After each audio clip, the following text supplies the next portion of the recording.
Welcome to the INFOWARS Nightly News. I'm David Knight. It's Wednesday, November 28th, 2012, and here are our top stories.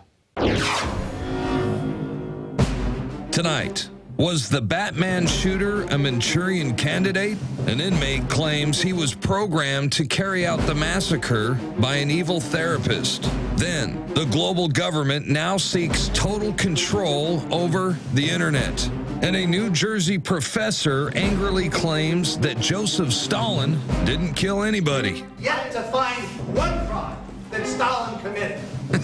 Whatever you say, pal. All that and much more up next on the INFOWARS Nightly News.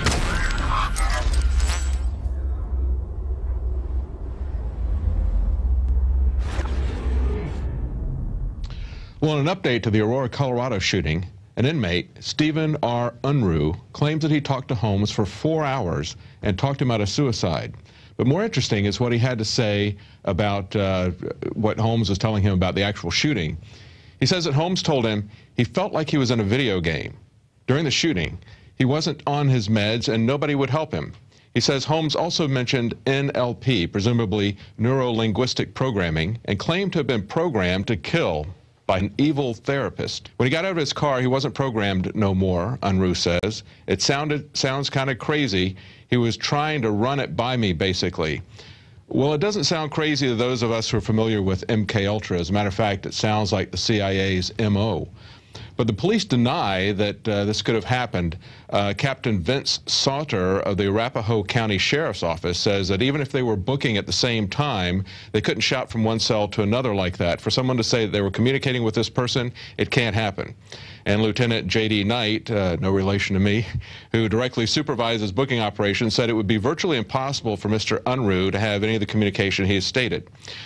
Well, it's interesting that they would have those comments, because when another story surfaced a little while back, there was a female who was interred at the same medical facility with Holmes, and she made some statements about things she overheard him saying. And at the time, the same sheriff's office said that they could not make any comment about anything because they were under a gag order from a judge, but evidently that doesn't apply in this case.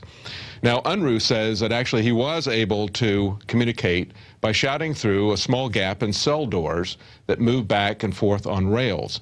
And what he said was, Holmes said he initially went into the theater for the sole purpose of finding his therapist, who he believed would be waiting there for him. And while he said he was programmed to commit a shooting spree, he wasn't exactly sure if he was supposed to do it on that particular night. Once he got inside the theater, however, he claims that he heard something in the movie's musical score that told him it was time to shoot certain people, though not everyone. Now, Paul Joseph Watson's article points out that the CIA's use of mind control to create killers is a matter of historical record. We all know about the Church Committee, Frank Church talking to then-director Richard Helms about heart attack guns, about MKUltra. Some of those documents have been declassified. Most of them have been destroyed.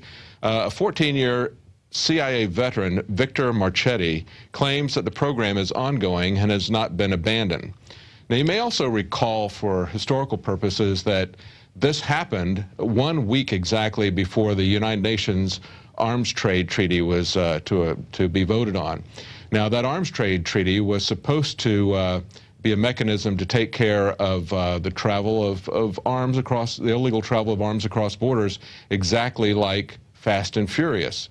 Fast and Furious, however, blew up in the government's face when an officer was killed in that. And so this was something that, in my opinion, perhaps they brought this in to try to build pressure for gun control, but it had exactly the opposite effect. It created a spike in gun sales, and the UN Arms Trade Treaty was delayed. And they said that it would happen probably before the end of the year. And in fact, the United Nations reached an agreement meeting on November the 6th on Election Day. They reached an agreement about the UN Arms Trade Treaty. They were ready to move in the lame duck session if they needed to, but it's now been delayed to March because they have more Democratic senators who will support such an agreement. This is something that is going to put the UN is going to establish a precedent that the UN has some say-so over our internal gun rights, because it's going to require registration as well as identification of all firearms. That's something that no one who values the Second Amendment wants to see. Well, we move from people who are programmed to kill people to people who are programmed to kill our economy. Jamie Dimon has been picked now by Warren Buffett as someone he thinks would be the best person to lead the Treasury Department. Who is Jamie Dimon? Well, he's J.P. Morgan Chase's CEO. And you might remember that as part of the TARP, they accepted $25 billion worth of TARP money, and they used the FDIC to issue $40 billion in unsecured debt. Now, to put that in perspective, Portugal is looking at a 78 billion euro bailout. Dimon's company got $65 billion, which is pretty close to that, and that was for his private company. And now they've lost $6.2 billion and was called before Congress to explain how that would happen. Of course, it was a very gentle affair with Mr. Dimon. They didn't want to press him too hard on that. Warren Buffett just dismisses that. He says, obviously, you know, there was a failure of control. He said, if you run an army, if you run a church, if you run a government or any large institution, people will go off the reservation sometimes. So, you know, the fact that he lost all that TARP, all those billions, tens of billions of dollars worth of TARP money, that's nothing that should deter us from having him as Treasury Secretary. I guess that kind of uniquely qualifies him. If he's able to lose large amounts of money with a company, he can now move to the country. When someone fails in an enterprise like this, you know, and most companies or most churches, as Warren Buffett mentioned, or something else, you don't usually move them up to higher responsibility unless they're connected with something like the Council on Foreign Relations. Let's take a look at this clip where Richard Haas of the Council on Foreign Relations is introducing Mr. Dimon.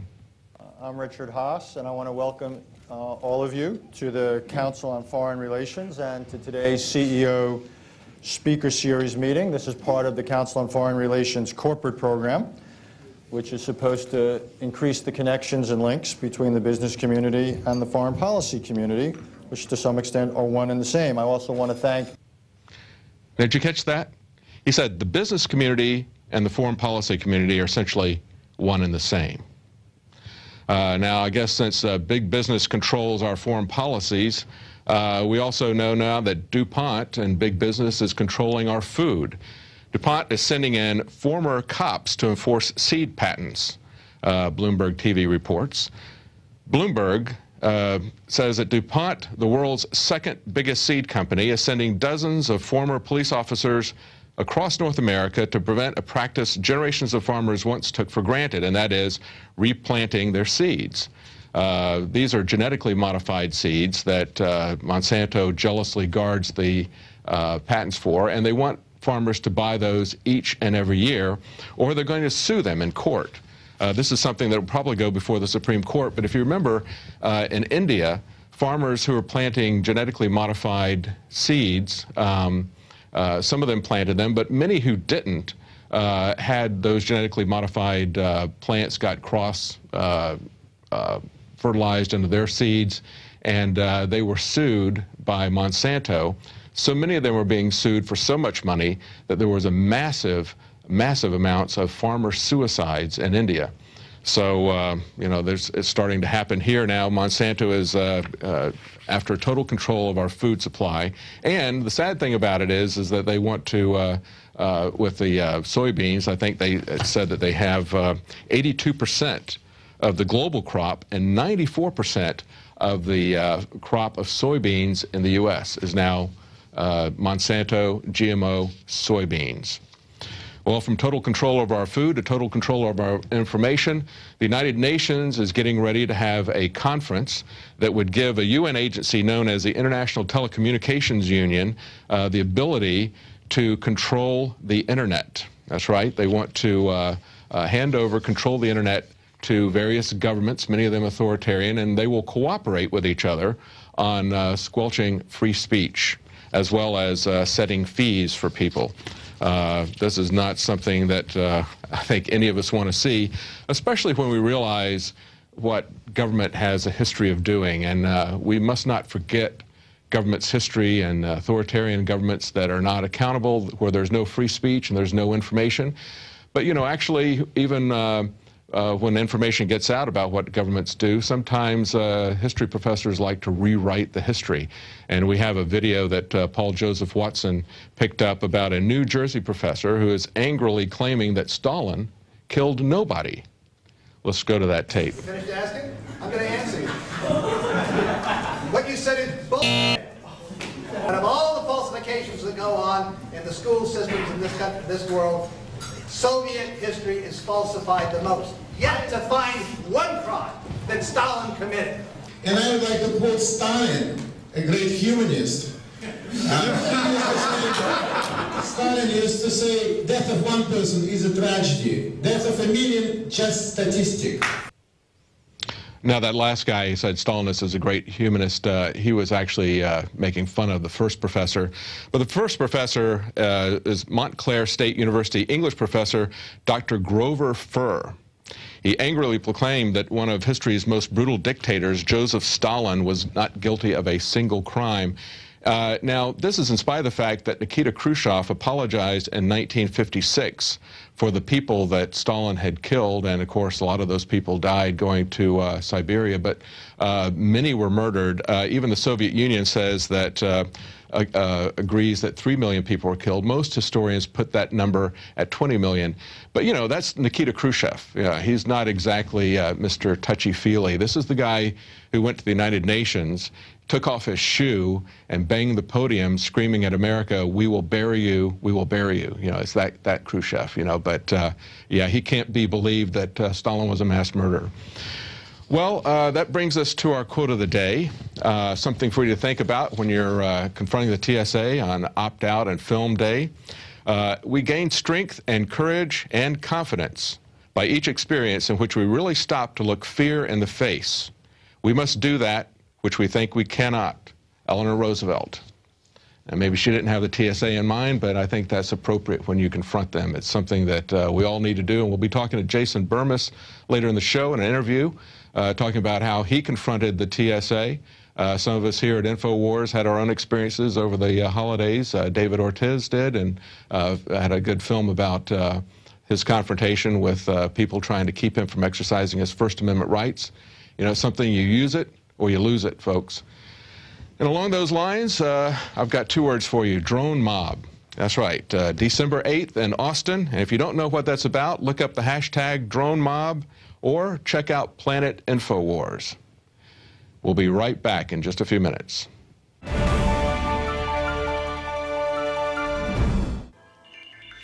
Alex Jones here with a message that could revolutionize health in this country. Going back about 1.5 years ago, I began to learn about the incredible health effects of longevity products. Aaron Dykes lost 92 pounds. We're going to show you some before and afters. Aaron, break down what happened, your story. I've worked really hard with diet and exercise to try to lose weight, but I just didn't get the results. It just didn't happen. Then I saw what you were doing with InfoWarsTeam.com. I wasn't even trying to lose weight, but I got it because I wanted to feel better energy. I wanted that nutrition. Didn't even understand how that could kickstart my own weight loss goals, but the products did that for me. I found myself suddenly losing weight, more energetic, wanting to exercise, wanting to eat the right foods. And they don't even advertise it as weight loss. I want to challenge our radio listeners to go to InfoWarsTeam.com. Sign up as a distributor and get wholesale pricing discounts at InfoWarsTeam.com.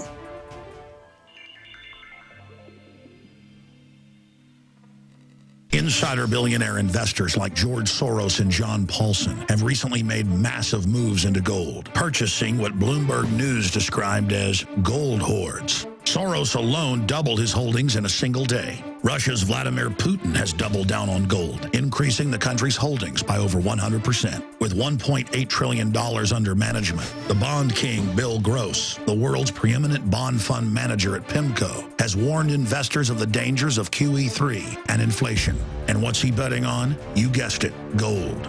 Friends, this is Alex Jones for MidasResources.com. For more than 15 years, I have exclusively used Midas Resources for all my precious metal needs. Whether it's bullion or collectibles you're looking for, Midas Resources is simply the best. I own my gold as a hedge against inflation. This Federal Reserve fiat currency could go the way of the Deutschmark and the Weimar Republic anytime. In these historically dangerous times, it makes sense to physically hold gold and silver. Midas already has some of the best deals in the industry. But if you give them a call and mention the radio special, they will give you a list of the day's super specials. Midas brokers are standing by to answer all your questions at 800-686-2237. They also have a lot of informative free literature explaining the opportunities and risk of holding precious metals. They are ready to answer your questions at 800-686-2237. Again, that's 800-686-2237.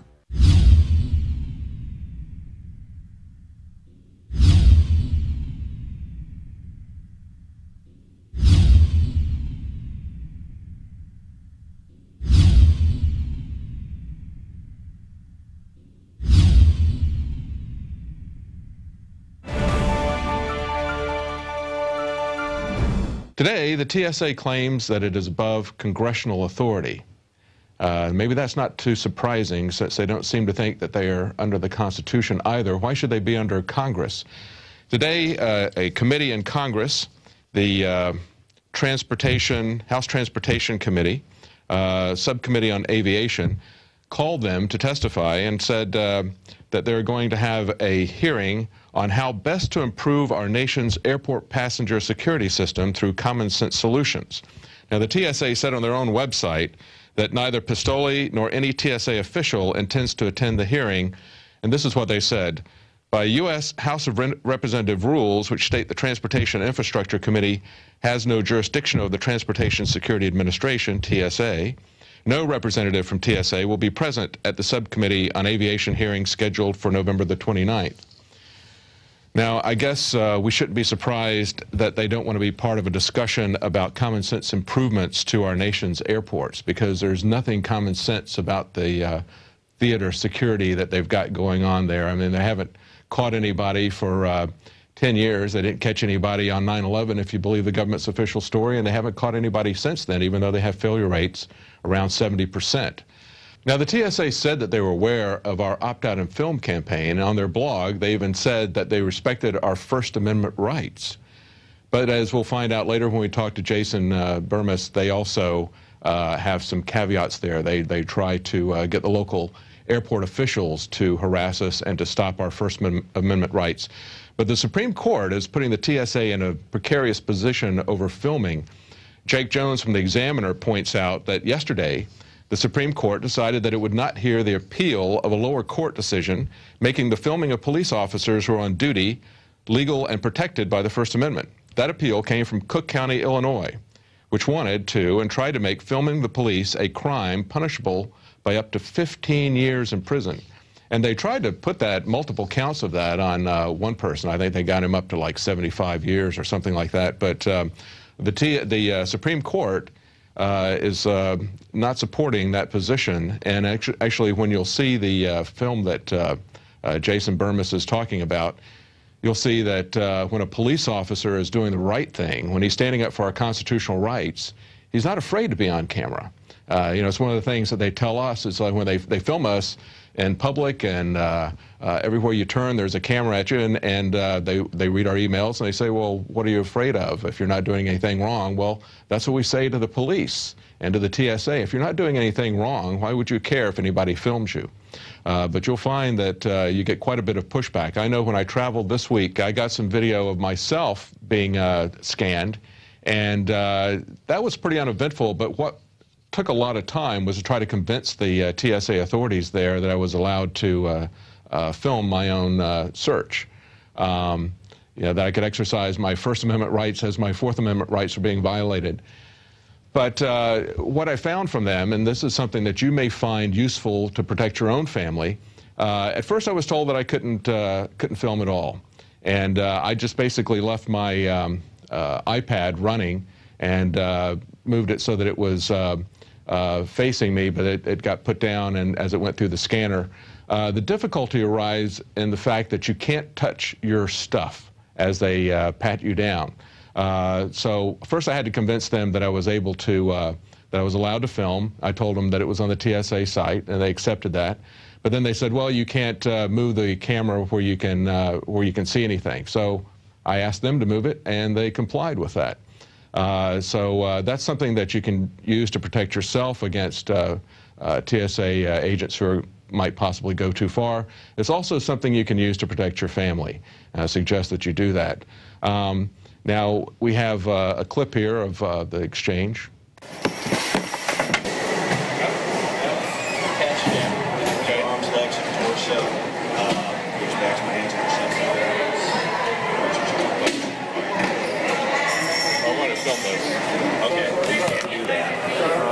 So on your website we can.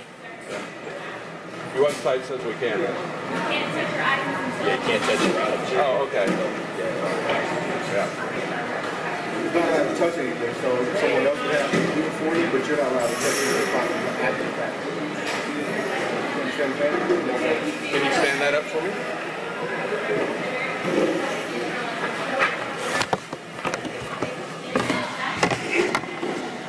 Thank you.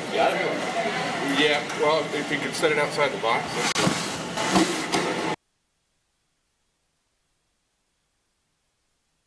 They weren't quite as amenable to things as the Austin TSA were, and I got quite a bit of pushback from both the person who was doing the scanning, as well as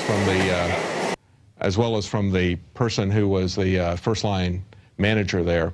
And we went back quite a bit, back and forth. I showed them the paper from the TSA website saying that they were aware of the opt-out and film campaign, that they were not going to interfere with people's First Amendment rights, but that didn't seem to stop them. They still wanted to do it. They said, I don't see anything here that allows that. So I asked to speak to the supervisor, and it took some time, but eventually they sent someone down to do the pat. They put me into a private booth, which they didn't do in Austin. It wasn't necessary to do that. I guess they were worried that something super secret might get filmed.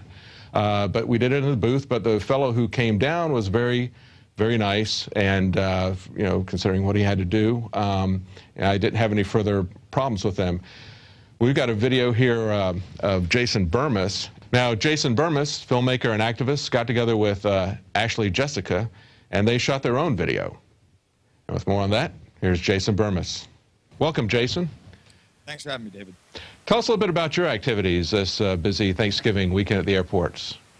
Yeah, you know, Ashley Jessica from Toronto, Canada, she started this campaign of opt-out and film. Mm-hmm. And she decided that we were going to go down actually to the Syracuse airport at first on Thursday when I picked her up from the bus station. But to our surprise, the two main entrances where you would have had these scanners didn't have the scanners at all, and there was only about 6 flights for the day, so there wasn't really anything to opt out of. So, you know, we went back and we decided we were going to go on Black Friday over to the Albany airport, which I had actually just flown into. I'd gotten back, I believe, Wednesday around midnight. You know, I go through there all the time. And we started handing out flyers constitutionally up on the top by the TSA body scanners, giving people this information. Wasn't 5 or 10 minutes before this PR guy, Doug Myers, came up and started threatening us with arrest and telling us we needed to shut off our cameras and we didn't have a right to film here. And at that point, I was just like, look, here's the TSA website that admits we can be here and are going to be filming here. And he called a sheriff, and I actually encouraged that. And people who have watched the video, it speaks for itself. This sheriff, after, you know, calling in to probably his superiors and talking to the CEO of the airport, he realized we were in our constitutional bounds, and he protected our Constitution so well that this Myers gentleman, who was very frustrated, actually shut off the entire top portion of the airport to non-ticketed passengers, so we couldn't film there. You know, it was pretty wild, but Stan Lennick is really to be commended and has been. In fact, I just got off the phone with the Schenectady Gazette, which is a local paper out there. The local NBC station is going to be doing a story on this. And on top of that, he threatens me, saying I need $1 million insurance policy to be filming there. But he's displaced by the police officer. See, this is a trick so that they can deny you a permit, deny you your First Amendment, and then you were tricked into signing something that would give them grounds to sue you.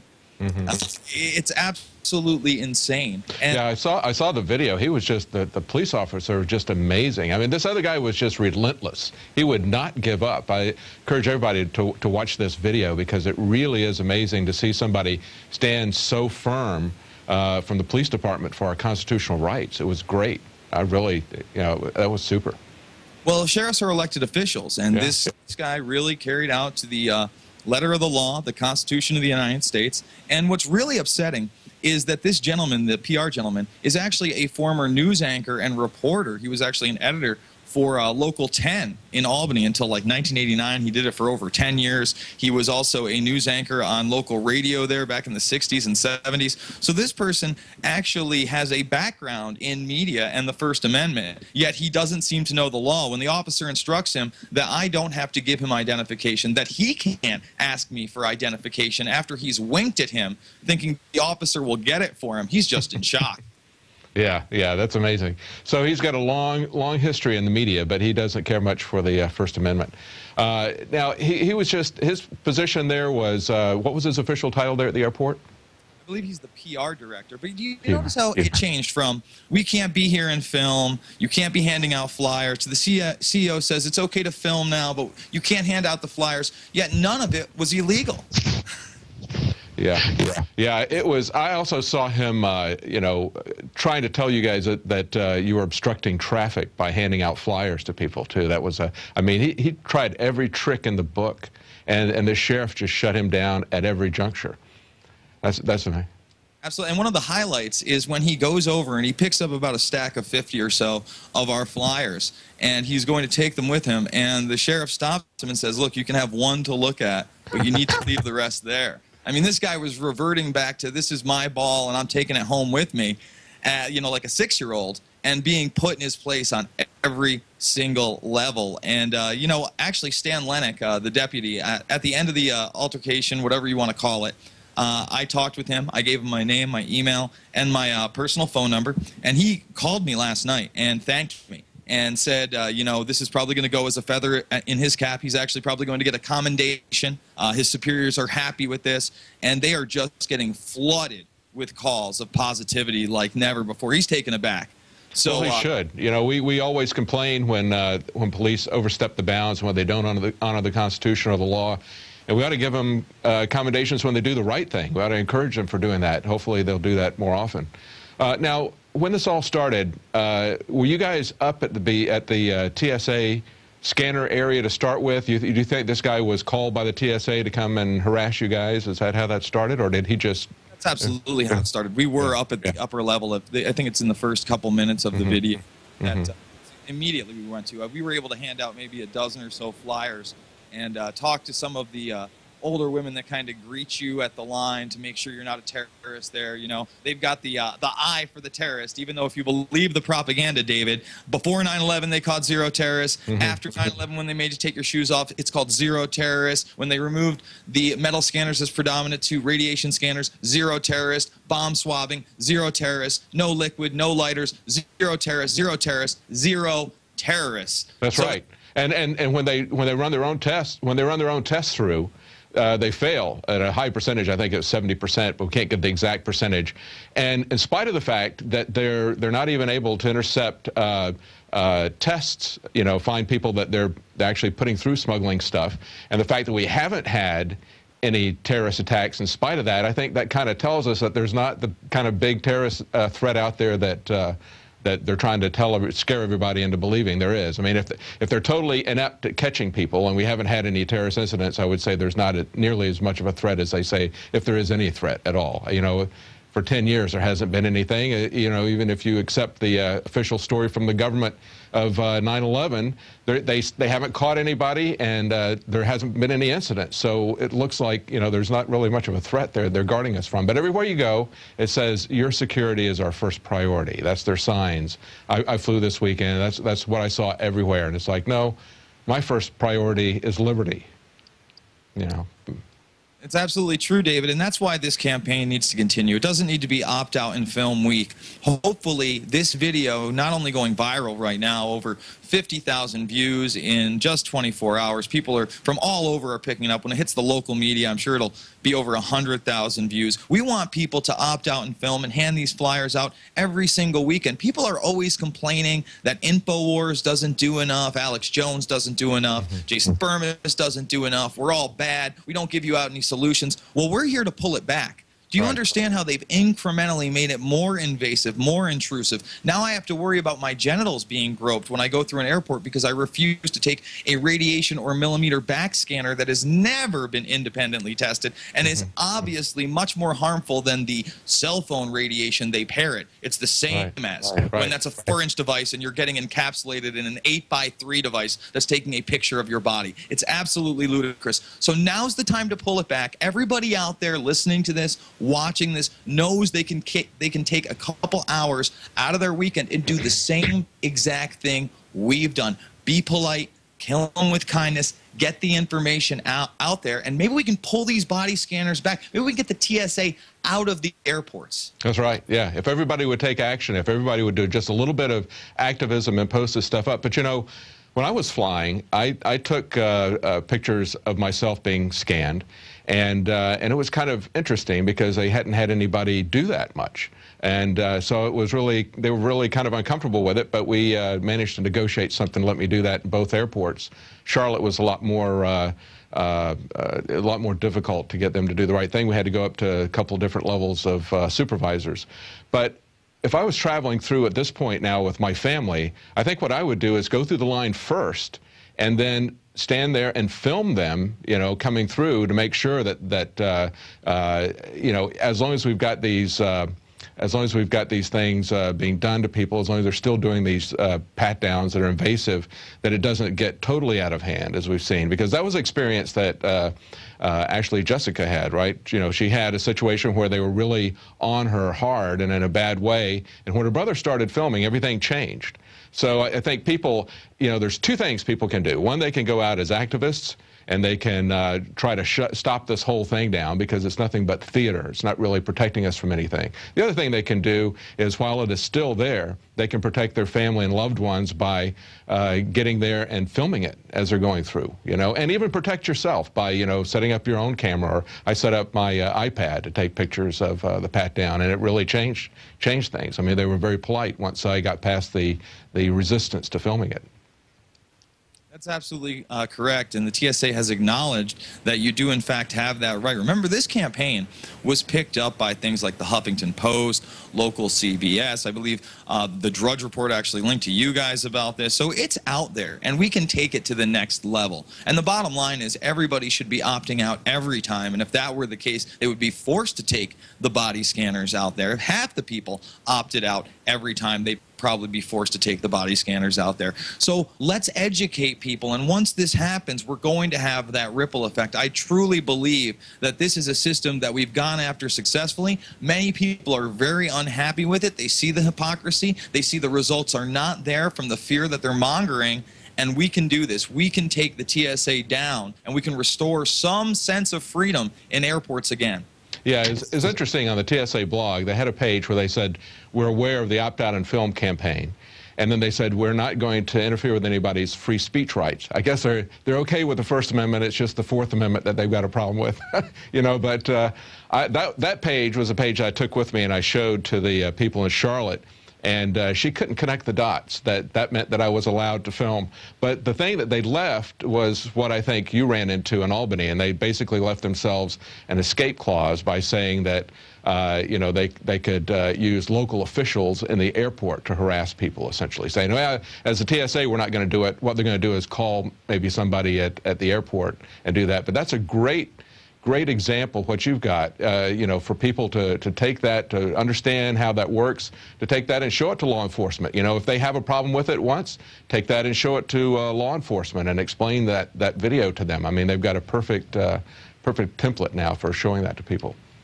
On a separate note, I don't know if you saw the news today, but a guy who was an inmate at the time that James Holmes came in, the Aurora Batman shootings in Colorado. This inmate says that he talked to James Holmes through cracks in the walls, and that he told him that he had been programmed to do this shooting. Basically said that he went to the place and made comments like he wasn't really sure if that was the night that he was supposed to be there, but when he heard certain things in the music, that set him off, and that he felt like he was in a video game, and it all stopped once he got back to his car. Now, I understand you've had some experience with, you're doing some investigation into MK Ultra and mind control, is that correct? Yeah, you know, it's a subject that I've really studied a pretty good amount for the last 5 to 10 years. I've read the MK Ultra files where they admit that they were actually trying to have mind-controlled assassins and basically erase their memory of even carrying out these attacks. And a lot of those were destroyed. Only certain ones were declassified. And what really struck me in this article is he talked about neurolinguistics programming, or NLP. And unfortunately, most of us are susceptible on some level to NLP, whether we are consciously aware of it or not. And a lot of this is put out in subliminals and advertising. And we've now had entertainers like Darren Brown, for those that don't know who he is. He's out of the UK. I would say he's kind of the answer to America's David Blaine, but a lot more mind control stuff and neurolinguistics programming. And he's very popular there. He did a series where he essentially programmed somebody to think that they killed someone, and it was extremely convincing. He did this from a large pool of people. Obviously, everybody is not susceptible to this, but certain people are more susceptible to mind control, to being hypnotized, to being put under these things. And when you look at the actions in the Reagan assassination, for instance, where this assassin has connections to the Bush family directly. He disappears off the face of the earth. He's taking phone calls, not at the hotel he's staying at, but from a payphone down the street. It's very, very interesting. And the fact that he's actually able to go home on weekends, you know, a lot of people don't talk about that privilege. It's the man that shot the president. So again, you have all these different anomalies, and you look at the Aurora shooting, and I think it's probably the most compelling case of mind control out there recently in some of the ones that have been labeled that. When you look at this guy, first of all, we're not even sure there wasn't a second shooter. The way they played it up in the media to try to coincide with the Batman coming out and the Joker. I mean, he wasn't dressed up as the Joker. Where did that even come from? The way the media ran with it, and the way he behaved on camera just those several times. So this man talking about the neurolinguistics programming aspect is very interesting, and it really does deserve more of a look. And people need, there was actually an episode on Discovery also. I haven't finished it yet. I don't know what their conclusions are going to be, but it's called Curiosity, and they were looking into the same thing from a large pool of people. But it's called The Experiments from Darren Brown, and I believe it's the first episode. You can see it on YouTube, and they even talk about Sirhan and the possibility of him being a mind control assassin. And throughout the program, I kept thinking to myself, well, they're talking about conspiracy theories and conspiracy theorists now. They're just going to debunk this. But sure enough, they did not debunk it. In fact, this assassin in a large, crowded room and they even mimicked the polka-dotted white dress, the music, shot Stephen Fry, an actor who you may have saw in V for Vendetta. So, it's very interesting stuff. It doesn't reek of something that was set up for television to me, and we've seen how human minds are manipulated on a daily basis. The way a person thinks and is stuck in this left-right paradigm, and controlled by this corporate command system that they're not even aware of. So I hope people do look into this, and I hope that this guy is followed up on.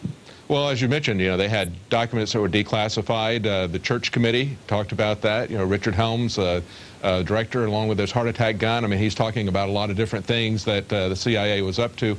There's a lot of documentation on it. The CIA was absolutely and totally into mind control and LSD, various other things like that, and they tended to go in and pull people that were close to them, people that were in psychological programs like this fellow in Holmes in Colorado.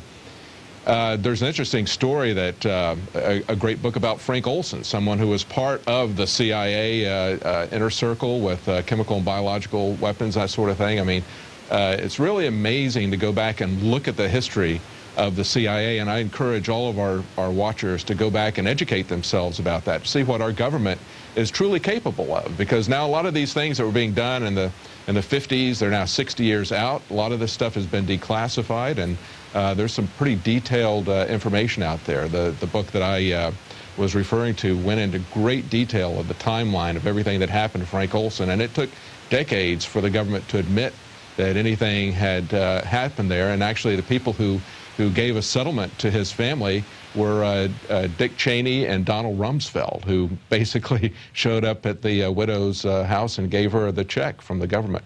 So it's real, it's out there, and this certainly fits the pattern of all the cases that we've seen repeatedly, and they use this. We got to remember that the timing of this was 1 week before a large arms treaty at the UN was coming up.